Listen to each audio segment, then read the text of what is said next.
So, the kettlebell snatch, probably known as like the pinnacle of kettlebell movements. It's a very complex movement. There's a lot going on with it, okay? Full body's being worked, but you have to have some prerequisites before we move on to the full thing, okay? So if anyone doing this has nailed single arm swing, has nailed overhead press, and is doing that consistently, you know, then we can move on to the kettlebell snatch. So what we're going to do, I'm going to start off with just by showing the different kind of levels we're going to go up, okay? So the first level is just going to be your single arm press, your military press, okay? So making sure you've got a good solid press, driving up, so you always want the bicep side of the ear, okay? Nice straight wrist, nice and tight at the top, and you should be comfortable here, okay? If you struggle to get in this position, then snatches are going to work, okay? So if you've got bad shoulder mobility and you're on here somewhere, then you need to fix that before you move on, okay? So here, that's your first protocol, okay? And then obviously you want single arm swing. You want to make sure we're nailing that. Everything's looking nice and smooth there, okay? From there then what we're going to do is we're going to do a half snatch, okay?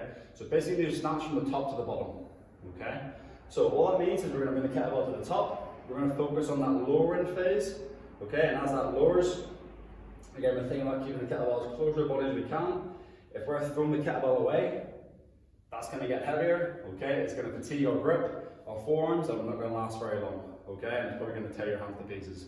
So when we do this from the top to bottom, this half snatch, we're thinking about keeping the kettlebell as close to our body as we can. Okay, we're almost going to drop the kettlebell through, like we almost did in the clean. We're going to catch it around here, and then we're just going to guide the kettlebell back under our legs. We'll bring it into the rack, into the clean, press it back up. Okay, so I'll show the half snatch, and then I'll go through some timing issues when we go through the transition to the top of the snatch.